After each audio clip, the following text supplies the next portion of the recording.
Well, good morning, guys. It's been about a month since I last posted a video, but today is a special day. It's really special for me. Not only is today the last day of Brain Injury Awareness Month, today is kind of like a birthday for me. I sustained my brain injury to the right side of my brain on March 31st, 1997. So since today is that kind of anniversary, I wanted to jump on here and give a little brain injury awareness PSA and maybe give a little bit more information about the nature of my brain injury and how I acquired mine. But before I continue and share information about my brain injury, I have to give a little quick disclaimer.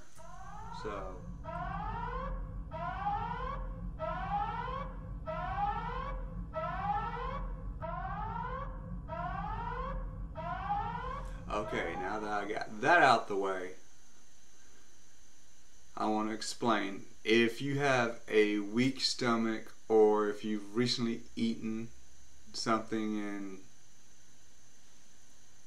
you are sensitive to graphic information, just stop watching now and come back and watch this later, because I'm going to go into detail about the nature of my brain injury and what the doctors had to do to put me back together again.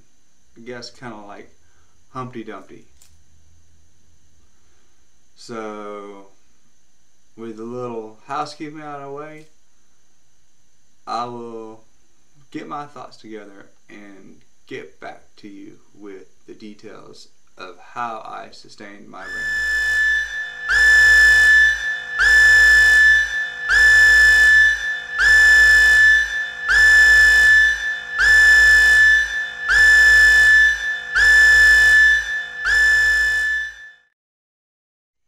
Okay, so a few years ago, my writing coach at the time had pointed out that a video that I had on YouTube really wasn't a testimony. It was more of just a visual of me in the hospital. So with this video, I hope to give a little bit more of a testimony and details about why there was a change.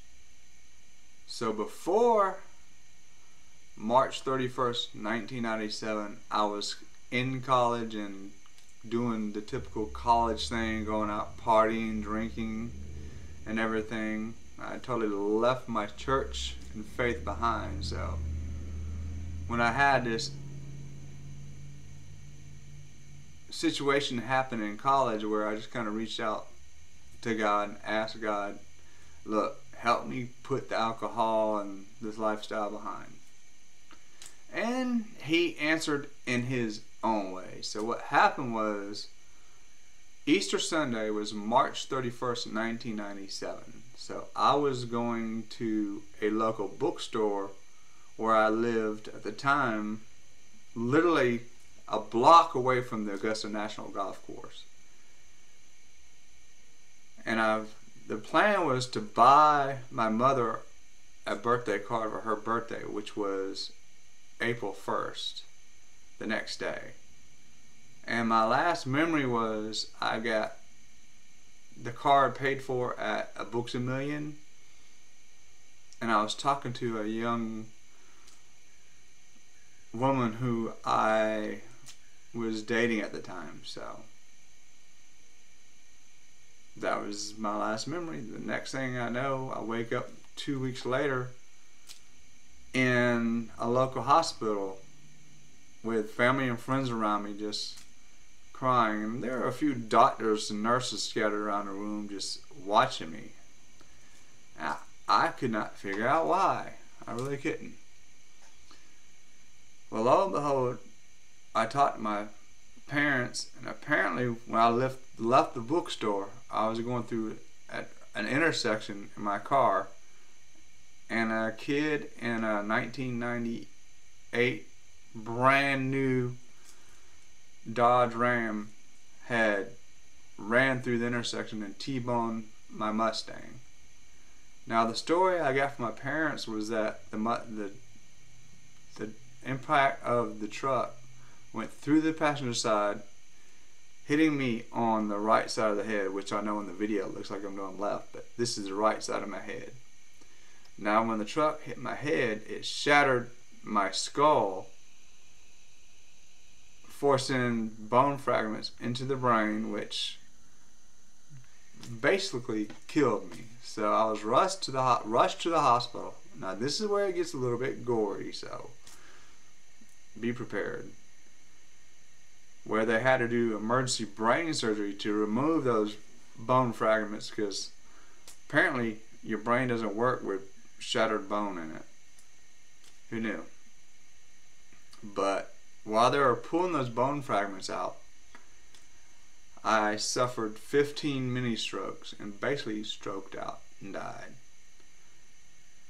Now when they got me back, they realized that those 15 mini strokes had pretty much killed the right side of my frontal brain lobe, which is about right here. Again, this is the right, not the left. So in order to fix the problem, back then they used to do something called a partial frontal lobe lobotomy. Yeah, try saying that if you don't have a speech impediment.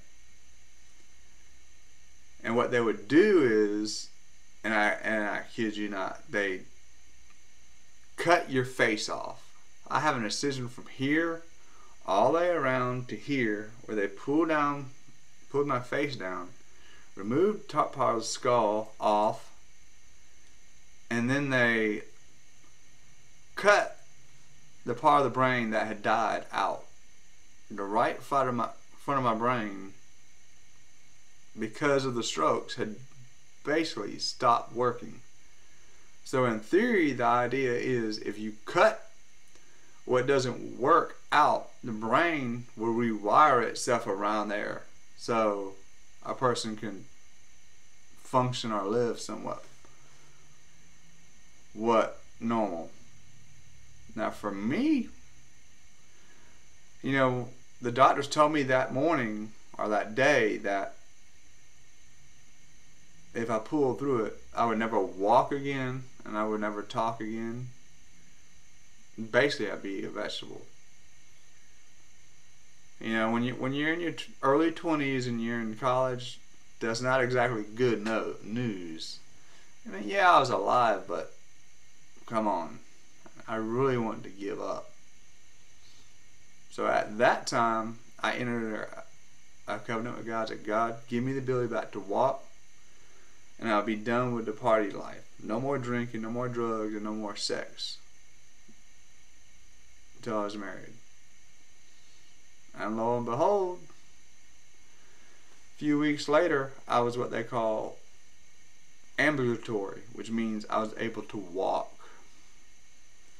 And it was funny during this time because people, the doctors and the nurses were just like looking at me like I was some type of weirdo. And I found out from my neuropsychologist I was seeing, she was like, Martin, you're not weird, you're just not supposed to be able to do this. Like you should be in a wheelchair. Now in those early days, I was in a wheelchair. I really was. And because the right side of my brain was gone on the front, I have a lack of feeling on the left side of my body. So I don't have the fine-tuned motor skills in my fingers on my left hand. So even being in a wheelchair, I couldn't wheel myself around because I couldn't feel my left arm. Now I found this out one day when the young woman from the bookstore who in my mind I had just left seeing, she came to visit me in a rehabilitation hospital across the street. This is about a month after my accident. They moved me from the hospital to a rehabilitation hospital. Now, she had gone out to one of our favorite restaurants and brought some food back, and the idea was we'd go outside by the Augusta Canal and have a picnic in a playground at the rehab hospital. Now, while she was pushing me in the wheelchair, yeah, not exactly easy for a guy to let a woman be pushing him around in a wheelchair. But while she was pushing me, the wheelchair just came to a stop. And no matter how hard she pushed, she couldn't get me to go. So she runs around, checks, the brakes were still on. Then she comes around to the left side, and she looks, and it turns out my left hand had fallen off the armrest down into the wheel and literally gotten stuck in the big wheel of the wheelchair. And that's why the wheel wouldn't roll. But because of the brain injury, I could not feel my left hand being turned in a wheel. To this day, if I put my left hand on, like say, a hot frying pan, I will not feel it until the skin on my hand burns. So, yes, I've recovered, but I still have the disability. And it took me 10 years later to find out that the brain injury had affected my eyes. So now I'm legally blind. Not physically blind, but legally blind. Bright lights can hurt my eyes, kind of like as senior citizens. My eyes just don't adjust and focus to the change in the light. So between that and my field of vision, my peripheral vision is so bad that Social Security and the government say, hey, you're legally blind. Now don't get worried, I can still drive, but while I was in a rehabilitation hospital, they taught me that I can't just turn my head either way just to look for other vehicles. I have to literally turn at my waist to compensate for that lack of field of vision. So yes, it's possible to be legally blind and still be able to function and drive, because legally blind is not physically blind. And I've met other people, not necessarily brain injury survivors, but people who have the same type of eyesight deficits as I do. And they're out driving across country. One young girl I used to go to church with, she graduated from college and went to Europe for some function she wanted to do, and she literally biked across Europe. I'm sure she didn't do it all at one time, but she biked around Europe on a bike, and she's legally blind. So don't think because somebody is legally blind that they're completely blind. Some people are, but fortunately for me, I'm not. But those are a few of the long-term diagnoses from my brain injury. The other thing is, because I'm missing part of my brain, I'm high risk for seizures, aneurysms, and strokes. So what I do is I do what's called HIIT training, which basically what HIIT training does is it jacks your heart rate up to make your heart stronger. And when your heart gets stronger, it can increase the blood flow to your brain, and in the long run help lower your risk for strokes. And I also do a lot of, as I've said before, biking, which you can see I did some biking yesterday this weekend with my church family. Now, the biking was part of my rehabilitation because since I couldn't feel the left side of my body, a bike was perfect because with me using my right leg to pedal, it allowed me to move my left leg. You know how a bike works. So that's how I got into mountain bike. And I still today I will bike farther and faster than a lot of people who don't have Rangers, just because I push myself to train, not for superficial reasons, but it helps me compensate for the lack of feeling on the left side of my body. And yeah, it's fun. Like this weekend, my church and I went biking on a trail, again, not far from the Augusta National where they have the Masters. And that was actually where I started biking out after my accident. In college I had a roommate who biked a lot, and he would go down there biking, and I kind of want to get into it, but it took me having my accident to get into the mountain biking. I'll try and add some pictures maybe at the end of this video so you can see some pictures of us from the bike ride this weekend on the Augusta Canal. We kind of did a little bike ride, picnic, kind of a hiking. It was a pretty fun day, especially in the spring, because in the south, late spring, early summer, the heat and the humidity are just outrageous. And that particular trail runs right down between the Savannah River and a canal, so you get the humidity and the moisture from both of them. It's gorgeous, because you got nature on your left side, looking at the ducks. Then on the right, you see people kayaking or paddleboarding down beside you. All the while you're biking or running. We ran into a couple of runners down there this weekend.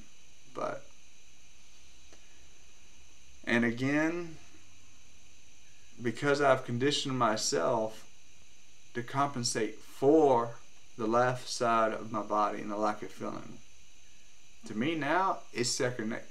What a lot of normal people struggle with now is just second nature for me. But it's because of the brain injury. That's how I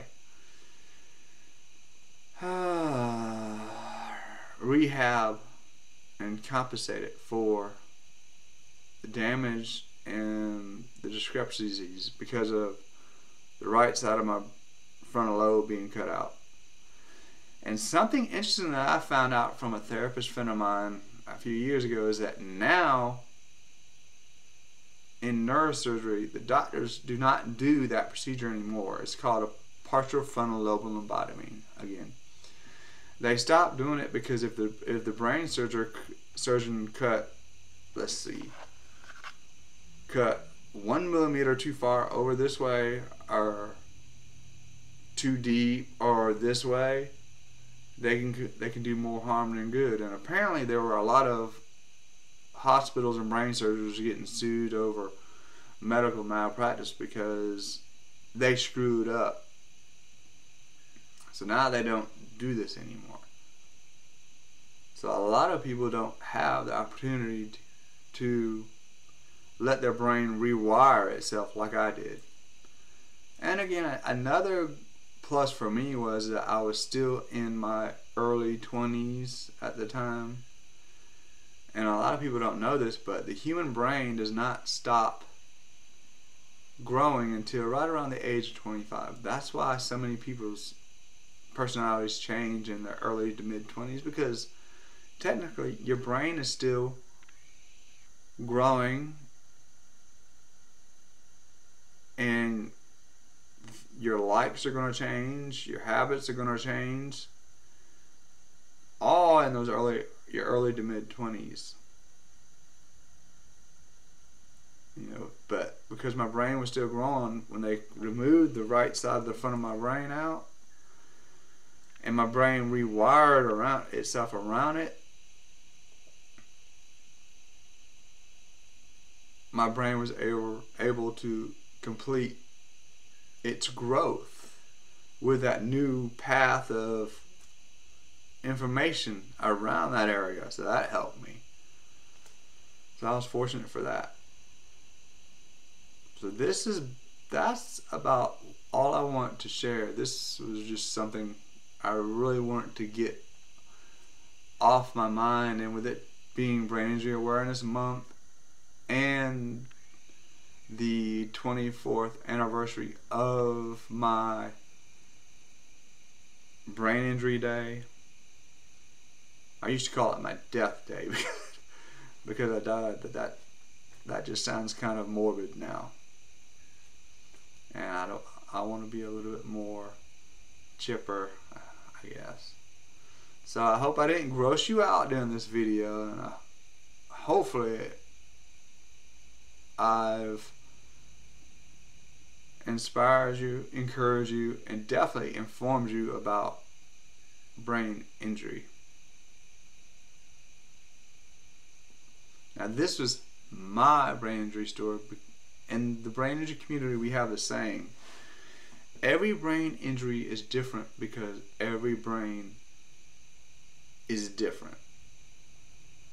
So for me, I was fortunate that my brain injury recovery has been as positive and good as it has been. I know, and I have worked with other people who have had less damage to their brain and have not recovered as much as I have. And I know a couple of people that I was in rehabilitation hospital with in Augusta that have had more brain injury severity than I did, and they're doing better than I am. I was actually in a rehabilitation facility for a little while where there was a young girl from up north. She actually got struck by lightning while her boyfriend was proposing to her. Fried, it just made her, from what I thought, just made her more emotional. Burned all the hair off of her head, but it grew back. And she's like in school, or she went back to school, and now she's married and living a normal life. You never can tell anything happened to her. And then another guy that I was in the hospital with, who actually got in a gang fight. He got shot. I think he got shot, if I remember correctly, in his back of his neck, and he was paralyzed. And when we were rooming together, he was in a wheelchair. That was like 24 years ago. I haven't seen or heard anything about him yet. But over the years, I have worked with young kids who have had brain cancer, who had similar effects and disabilities like I had. I worked with this one kid. He was local. He was a local football star. And what killed me is that his cancer went into remission, and then it came back, and I think he was like 20, maybe 21 years old, and he died. So every brain injury is different, but like I wrote in my disability column this month, it's not the end of life, but a brain injury is just a new beginning to another way of living, and that's what I've had to learn. So that's my YouTube post for this month. Check back with me and check back on here in a couple of weeks. Next month, I think I'm gonna have something a little bit funner, not so gloomy or dark. But I don't know what it's gonna be. You'll just have to check back to see. Bye bye.